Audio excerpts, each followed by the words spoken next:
Screams and Streams, the podcast that looks at the best and worst horror movies as rated on Rotten Tomatoes from 1970 onwards. I'm your host, Mike Carron, and with me is my co-host, Chad Campbell. Before we get to today's films, we'd like to invite you to check us out on Instagram. Our handle is @ScreamStreamPod. Also, be sure to check out our website at www.screamsandstreams.com. That's ScreamsandStreams.com, where we have information about our episodes, links to our research, and our watchability scale, where we rank all of the films we are looking at. And please be sure to rate, comment, and subscribe to our show on any of the platforms where you get your podcasts. Just a warning, in the podcast, we do jump around in the plot when we are discussing the details, and we may end up spoiling the film if you haven't had the chance to see it yet. If you are someone who doesn't like spoilers, we recommend that you stop listening now, check out the film, and then rejoin us for our discussion. The Corpse Grinders is the one we're going to do today. It is by director Ted V. Mikels. Writers Arch Hall Sr. did the screenplay, Joe Cranston, and Ted V. Mikels was uncredited on that one. So if you've never seen this or never heard of The Corpse Grinder, here's just a brief synopsis of the movie. When the Lotus Cat Food Company finds itself in financial trouble, the owners decide to find a new cheap source of meat: the local graveyard. Only one problem: soon cats develop a taste for human flesh, and tabbies are tearing our throats out all over town. That's directly from the IMDb website. Thank you, Ray Hamill, for that one. Yeah, that's basically it. Is these guys try to make cat food, and they run out of materials, so they start grinding up bodies for the material to make this cat food. And there's really not much more to it than that. Really not. It is a bare bones. That is the story. That is the movie you watch. We're going to go through the scenes, and we're going to talk about the scenes, the characters, what we liked, what we didn't like. We have some categories we're going to go through for you, so that will kind of give you a really, really good idea about this film, whether or not you want to watch it or skip it. I would say, for me, not because of the scary factor, but I wouldn't watch it alone. I'd watch it with some buddies, because then you can insult it as you go through it. It's definitely a movie where you'll feel better watching it with other people, just guilty pleasure wise, or having fun as you watch it. Watching it by yourself, it feels like an exercise in tedium. Yes, most definitely. There were a couple of times the first time I watched it, I fell asleep about 20 minutes in, and then woke up and said, I'll rewind it. So I rewound it to where I fell asleep, and then fell asleep promptly after that. So I had to take another day to watch this guy. Yeah, see, and your first take is a little different than mine. Like, I don't know. I just sort of was like, I'm on this roller coaster ride, for lack of a better term, but I'm on this ride. It's not much of a roller coaster. I'm just going to sit back and go where the movie takes me. I had fun with it. I definitely didn't appreciate it as a piece of cinema history, but I was entertained. It was ridiculous. I definitely got my laughs at it, but not with it. And we'll talk about those attempts at humor a bit later in one of our other sections. But no, I enjoyed the ride. It's definitely one of those movies where if I was with a group of friends, I'm like, you've got to watch this, and just skip through and just give them the key points. That's what this movie is really good for. Yeah, it is very low budget. I'll say that.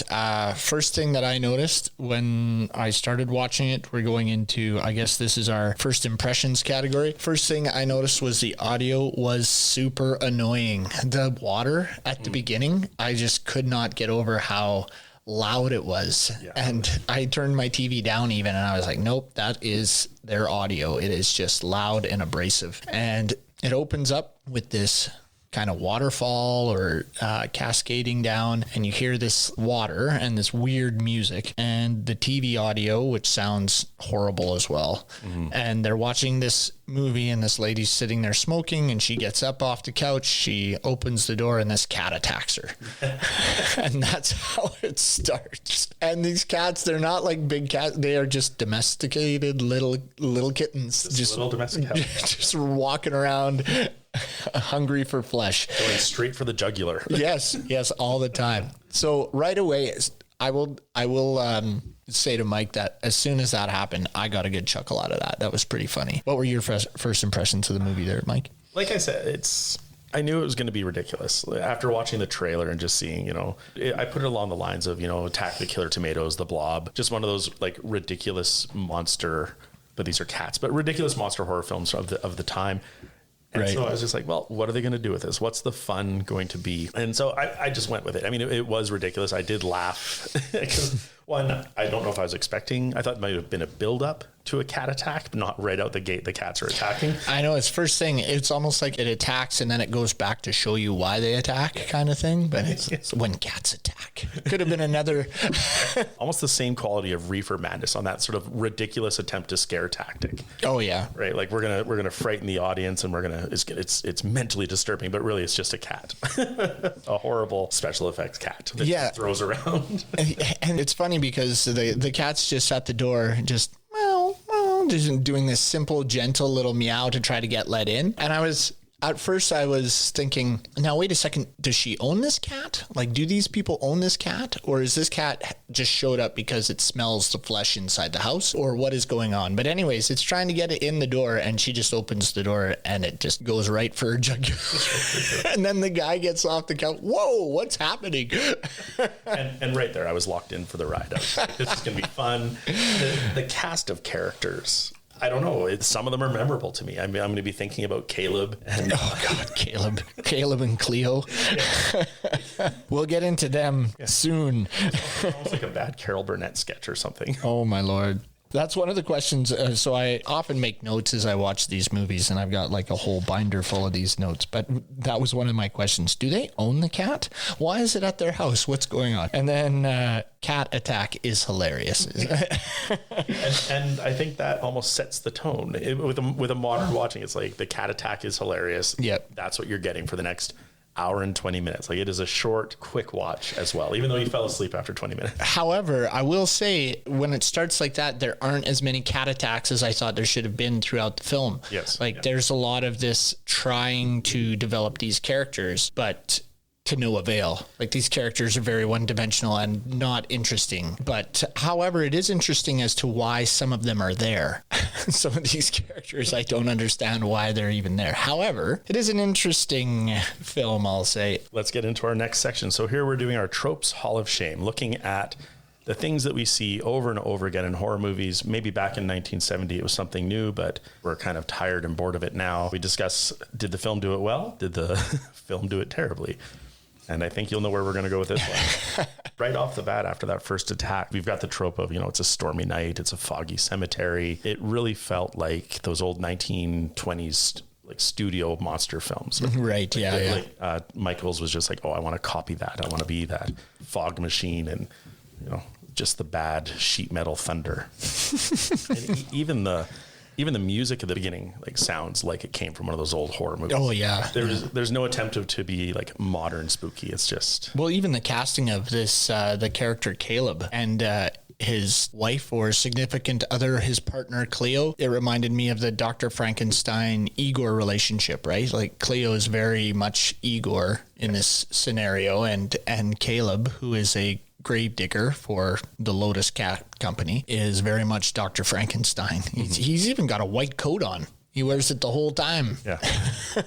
And it doesn't get dirty, nope. Even though he digs graves all day. Or he digs up bodies all night. Bodies all night, yeah. Any other tropes for you that stood out? I guess the lady that needs to be saved, the nurse was a big one. Right. The screaming when she gets captured, that happens. We'll talk about that later, but that happens near the end of the movie. And the lust for money and power, I guess, in this silly scenario. How you think you're going to get a lot of money and power out of making cat food out of human beings, I'm not sure, but they were one dead body away from success. That's right. Yeah. Just needed one more. But business was slow. I love that. All the time. It's California 1970s. They're just coming off the story of the Manson murders. And it's like, business is slow. It's slow out there. Like, there's not as many dead bodies, but it's the 70s. It's America. There's bodies. The other one that really jumped out to me was just the anti-redheadness of this movie. You've got Cleo, and then you've got the woman that works at the cat food company, the one-legged woman, the deaf woman, like two redheads that are both playing kind of... That's very interesting you made that connection, because I didn't even really look at that much. I didn't even really notice that they were redheads, but they were, both of them, and very weak characters and very odd. Kicked down and odd. Yeah. Like, it's true. The woman at the cat food company, she has one leg and she's deaf. So it's like, It's like they're like, we don't have enough for this character to be interesting. Let's give them 2 disabilities. Yeah. And then Cleo, and it's never spoken to, it's never discussed. But when they have these weird domestic scenes between Caleb and Cleo, but then she has her baby son or baby doll or whatever it is that like sits at the table and she talks to it like it's a live child, treats it like a live child. I was going to ask about that. Obviously there's been some traumatic experience between her and this child. But we don't know what it is because they never address it. She just carries around this doll all day. And Caleb accepts it. So it's something that's just natural. And I think, I think it's just, we have nothing to make her interesting. So what can we have her do? It's like, well, let's give her this doll. That'll be weird. Right. But yeah. Yeah. But unexplained, unaddressed. I love the part with the woman who works at the Lotus company when she enters the office and she's deaf, so she can't understand. I'm not even sure what they're doing is real sign language. I'm sorry, I don't know sign language, but it looks very, very fake.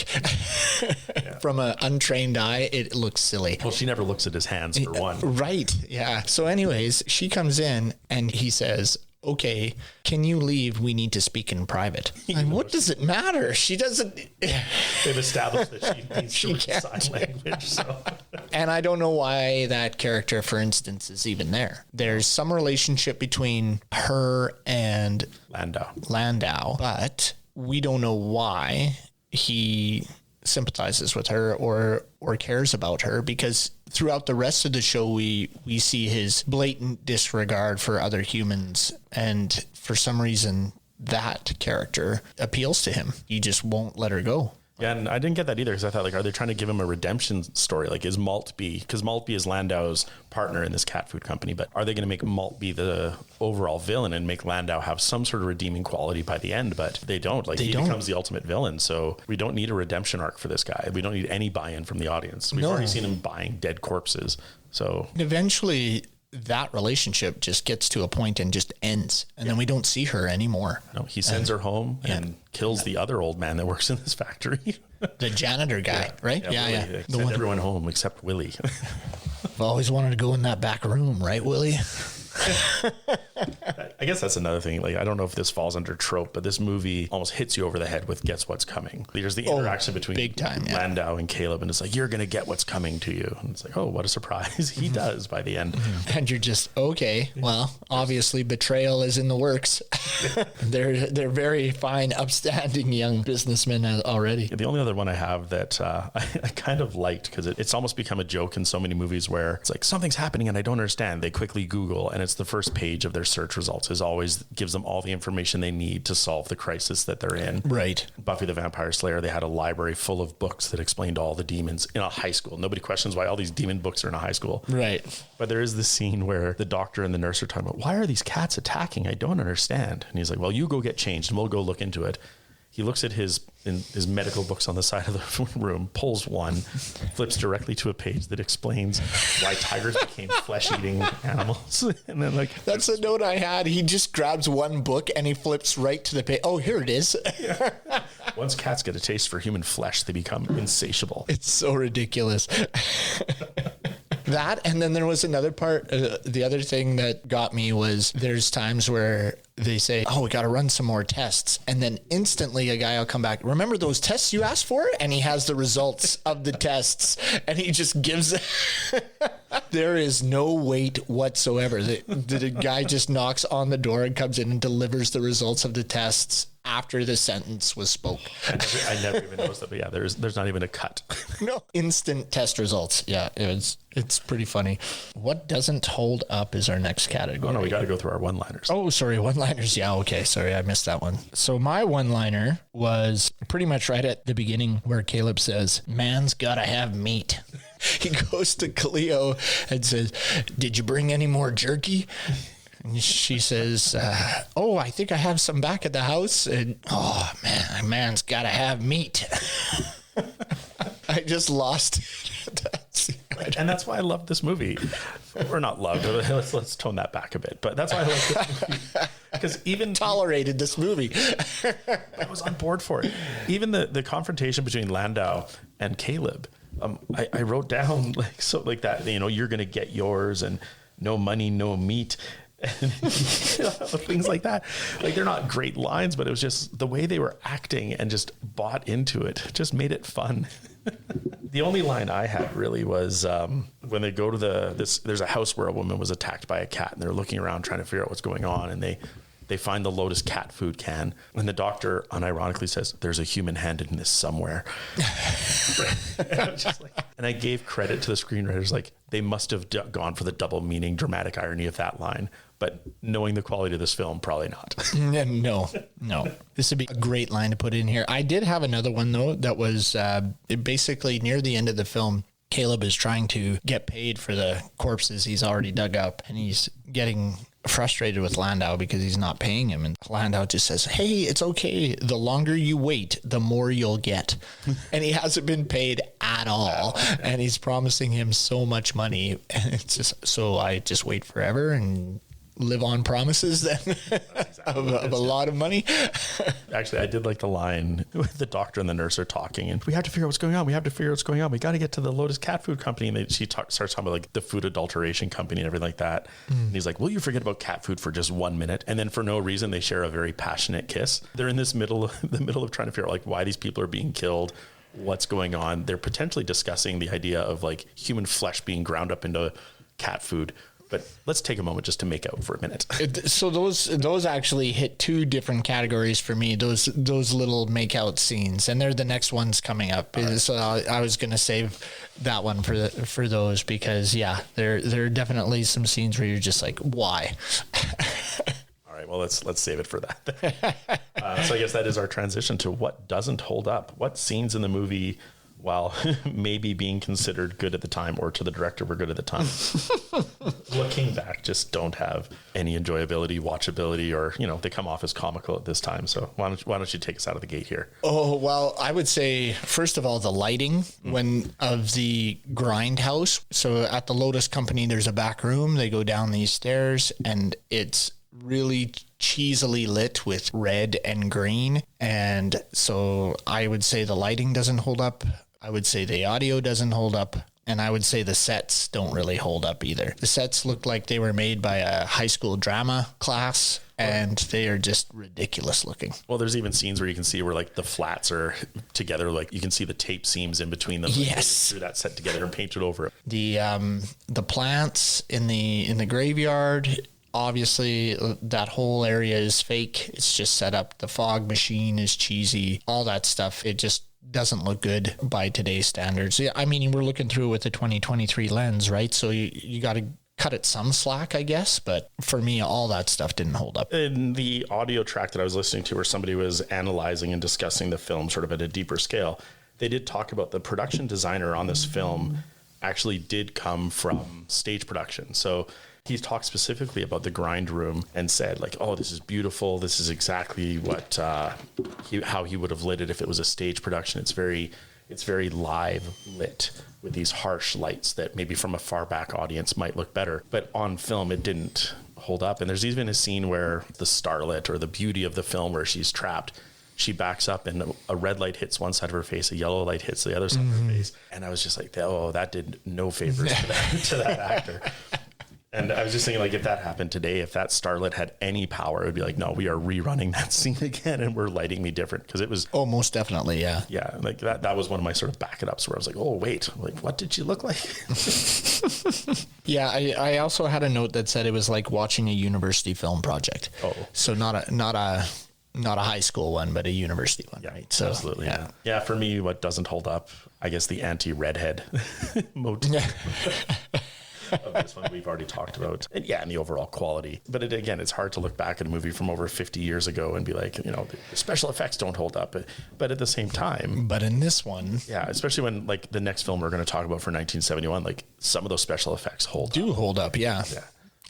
No, I agreed. One of the things I said was about midway through the film, they're delivering a corpse to the mortician, and I said the hearse rolls up. I said that scene was way too long, and why wouldn't the morgue have a ramp? Because they pulled this gurney out of the hearse and then they bump it up the stairs. And I was like, struggling. Wouldn't they have a ramp?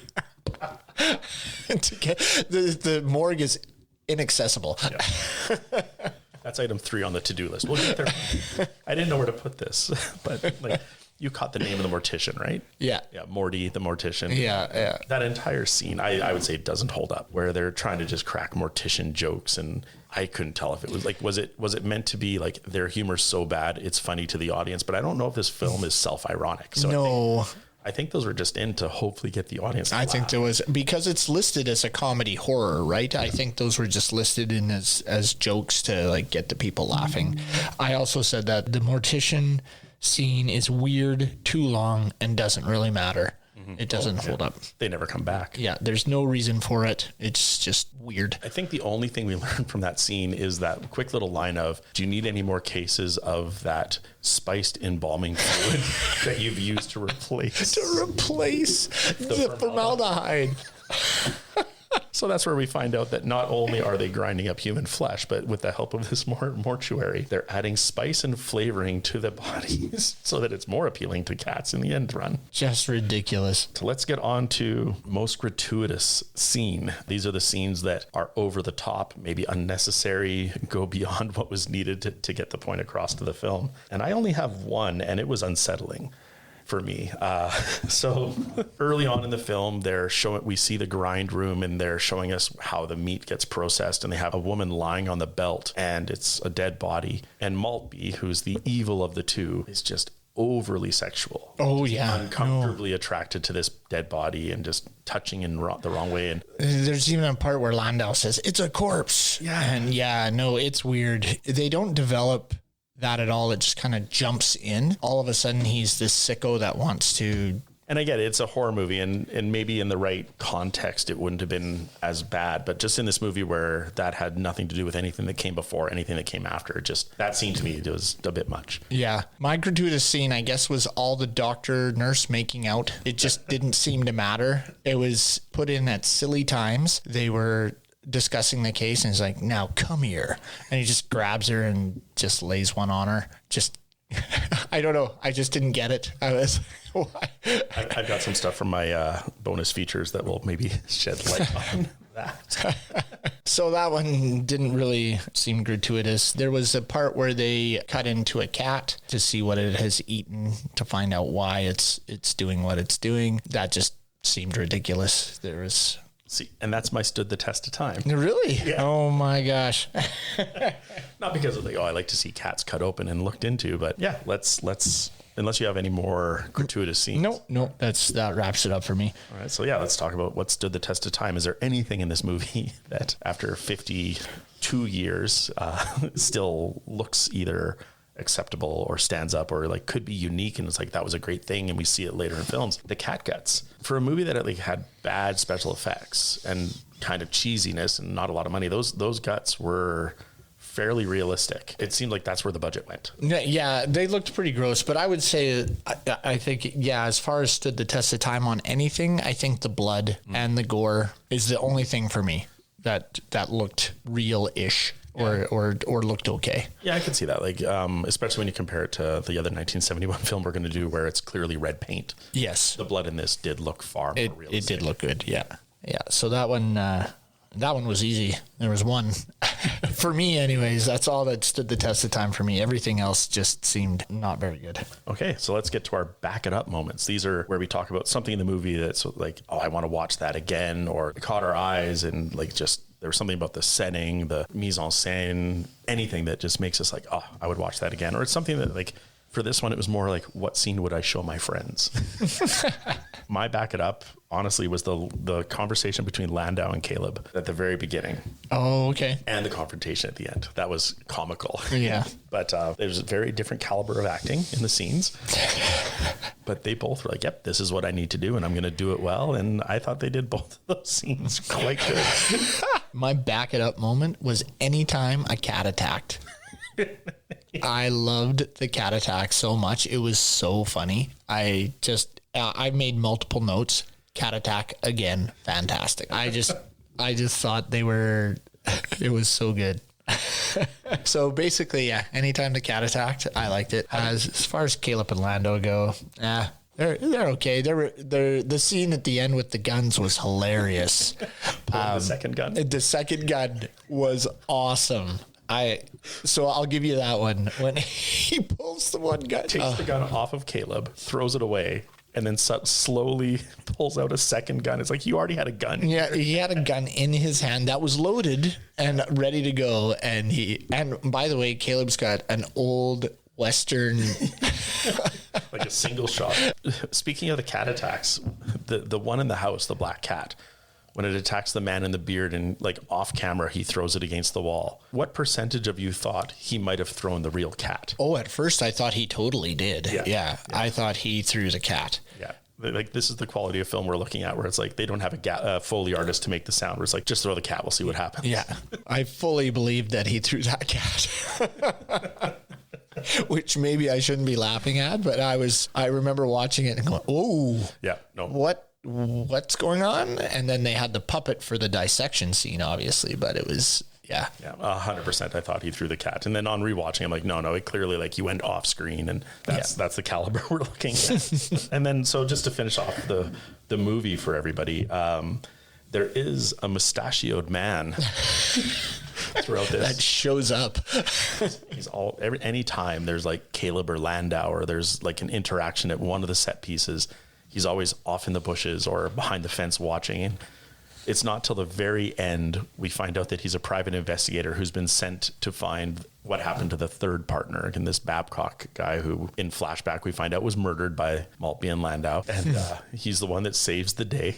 But it's just another example of this movie. It's like they don't establish anything. It's just, yeah, I'm here, I'll save you, and now here's why I'm here. And that end scene, Landau's shooting for an Oscar there, and it is laughable is what I went to say. Because of every piece of scenery. Oh man, it is crazy how overacted that scene is. And then he gets, I don't know if I want to spoil it, but it is ridiculous. I just wanted to go through, this is one of the reviews that I got here. It's like, if you love budget movies from the 60s and 70s, especially ones with bizarre storylines and characters, then The Corpse Grinder's a must-see. The concept of the movie is much cooler than the actual movie itself, but that's what makes it fun. Cats begin attacking their owners, and a doctor and his nurse girlfriend, who both look and act like they are straight out of a vintage porno, suspect Lotus Cat Food Company for being responsible for grisly accounts. That's one of the things I didn't get, was why the doctor and the nurse kept investigating, and there were no cops in this film whatsoever, except for maybe the mustachioed man, but we don't. Mustachioed man. And then meanwhile, the owners of the company are making numerous trips to the cemetery to spice up their ingredients and their income. Not much suspense going on, but bad acting, almost nude girls, and cool Halloweenish graveyard must keep you watching, even if you are getting anxious to get up and actually put your mind to doing something useful.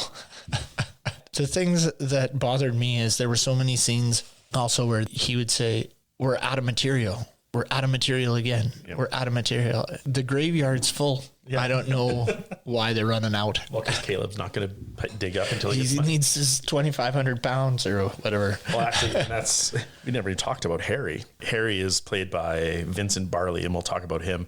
But he's the guy the sort of heavy-handed guy that they hire to kill homeless people. Right. So there's a whole section of this movie where Caleb's no longer digging up corpses and like, well, we still need bodies. So they hire this guy, Harry, to go out on the street and like almost Depression era level representation of wine. I was like, one guy literally has a jug of wine sitting on a stoop, pouring it into a glass, and like you can almost see like his bindle on a stick beside him. Yeah. And then, Harry's collecting these guys to give them more food.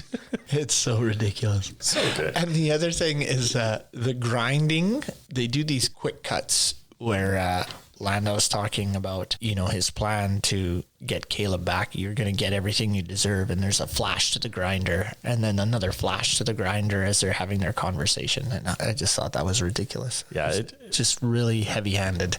Yeah. It's, flash forward to impending terror. Yeah. It just becomes irritating. Is it me, or did Landau's partner look like Nixon in some of the shots? Sure. Yeah. Okay. And while we're on Landau, let's talk about the name. This is a character whose name is Landau and Landau. And some characters call him both. So it's not even like some characters mispronounce it and others don't. I think it's Willie calls him Landau and Landau. Yes. And it's like, and again, there's some stuff in the bonus features that talks to like maybe why they weren't that concerned with it. But it's just, you think, we need to name our characters. You'll know the name. No, No. Landau. I'll just let it go. Yeah. We're good. So bonus features. Yeah, I've got a bit. The version of the movie that I watched had an audio stream where it was just somebody analyzing the film, somebody that had worked with Mikels, just sort of looking back on this movie, I think in about 2012 and talking about it. So I'll go with a couple things, and maybe just because this is what I spoke of. Ted Mikels was fascinated with magic and considered himself a magician. And so for him, a quote from him is like, film is just sleight of hand. He just wants to create an illusion. The details aren't as important. And when you watch Corpse Grinders, that is 100%. Yeah. The details aren't as important. And this came up like Ted does not concern himself with the performances of his actors. Yeah, apparently. And that conversation came up, or that mention came up like during the sign language scene. Like, not only is it gibberish sign language, but the deaf person isn't even looking at the hands. I have to add also the costumes and the wigs and stuff in this film were just laughably bad. Yeah. Just very poorly done. You know, you could tell it was a low budget film. My bonus was the film screenwriter Joe Cranston is the father of Breaking Bad star Bryan Cranston, which I thought was pretty interesting. I didn't find anything about the actors, really. The only thing I really got was that Vincent Barley, who played Harry, the homeless man killer, right? He was in a few other B movies like The Blob, Black Belt Jones. He's got a niche. This movie did spawn 2 sequels. The third one from Spain, neither are readily available, so no one can really speak to the quality of those. Let's jump right into sort of an uncomfortable thing to talk about this. I didn't want to bring this up in the what doesn't hold up. I was like, let's save it for the bonus features, but Mikels himself is a questionable character. So the castle, I guess we wouldn't really call it a castle because we don't see all of it, but the land at the beginning of the movie where Caleb and Cleo live is part of like a California castle. And they were just sort of off on the side of it. And he owns that land. And Mikels wanted to build almost a free love commune in that area. Really? So, in the audio track, I'm not going to play it, but in the audio track, it goes on for like a good 10 minutes. They play it of him soliciting like the castle living, these castle women, and basically asking women to live with him in a sexual commune, and sold it as an opportunity to find success and fulfillment. And he goes on to talk about like, you know, castle dwellers will not fall victim to jealousy and will understand that all action is just being shared. And if you see pictures of this guy, and I hate to typecast, but he's got like this curly, overly curled handlebar mustache, a Van Dyke goatee. Like he fits the bill of somebody that would do this. And like, I just don't know where you have the audacity to be like, I'm going to put this audio out and solicit people to come live with me in this like almost Manson-esque mind control. Like you are my slaves, but he never uses the word like sexual slave or right. But yeah, it's just castle dwellers will be open and available for all things and blah, blah, blah. And he always just talks about women, never men. Like, so it's just going to be him and all these women. With all these women living in this castle, just doing whatever he wants. Yeah. Because if you live here, you have to do so when everything.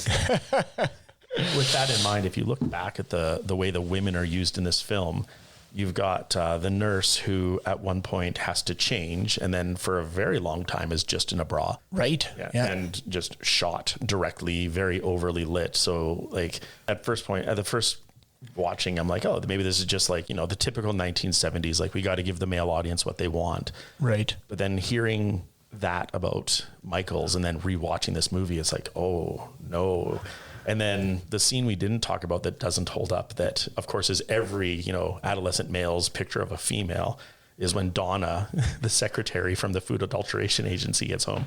She immediately just takes off her clothes and is in a black bra and panties. That's right. Goes to the fridge, gets herself a Budweiser, and then seductively reclines on her couch and watches the news or listens to a soap opera on the radio while sipping her Budweiser. Yeah. Like for no reason. And there's no reason for that scene whatsoever. Yeah. And so it's like, is this just done for titillation? And then looking back at Mikels and what he wanted is like, that's an uncomfortable set. And the other thing the person talked about is there's rumors that scene was initially shot topless. Oh, wow. But then they put a bra on her and reshot it to get past the censors. Unnecessary things like that. Yeah. So a bit of a creeper then. Yeah. Do you have anything else from the bonus features? I got a few more. No, I didn't get much from the bonus features. Sorry. You go ahead. I really dug into this. Mine's mostly trivia, but yeah, no, go ahead. Another little sort of side thing about Mikels is Dennis Hopper and Peter Fonda approached him to rent film equipment for them to film Easy Rider. Oh, wow. And the deal almost went through, but then when Mikels went to meet with them, he smelled booze and weed on their breath. And he's like, nope, I'm not selling to you, or I'm not renting to you. So he had a weird sense of morals. Like, you can live with me in this commune space. And we'll do whatever we will sexually, but if you do drugs and alcohol, I'm not doing business with you. Yeah. Crazy. No. Budget for the movie was $47,000. And Mikels claims, and I can't find any proof of this, but in the greater LA area in 1 week, it made $190,000. Wow. Yeah. And so this movie was billed with, it was a triple feature with 2 other movies, a zombie film and another horror film.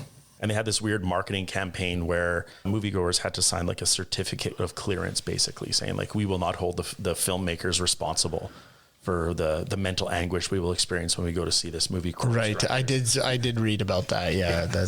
Yeah.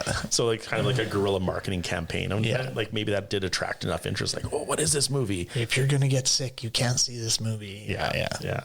And then just 2 more small things. In Stephen King's On Writing, he talks about he was watching this movie when his son Joe Hill was born, or when Tabitha went into labor. Really? So he was at the drive-in watching Corpse Grinders in the triple feature. And back then they would just disrupt the audio to all microphone or to all speakers. And so he just heard like, Steve King, you need to go to the hospital. Your wife is in labor. And then the last little thing. And I think like this would have just confused the film more, but apparently there was a line that was cut that it was on the radio linking the cat's behavior to the nuclear arms proliferation and testing. So it's like, at first it was going to be like a comment on the nuclear arms race of the 60s, 70s, but they maybe wisely cut that part. Yeah. Because it would have just been a line and had no development. Yeah. Well, there was a lot of lines with no development in this movie. True, yeah. So right.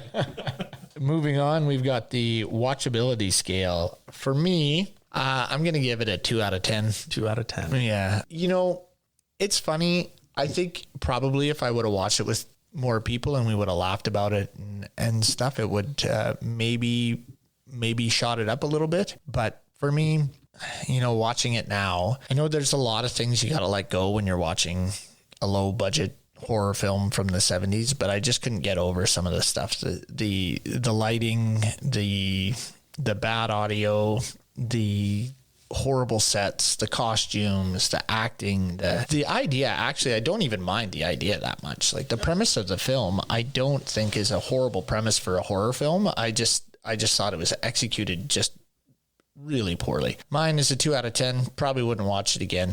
That's where I'm coming in at.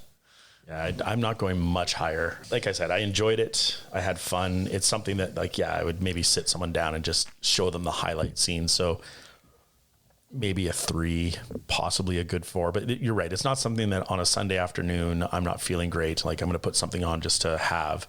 It would never be Corpse Grinders. I wouldn't revisit this on a solo watch. It would definitely be in a group just to laugh at it. So definitely. I'll go 3. Yeah.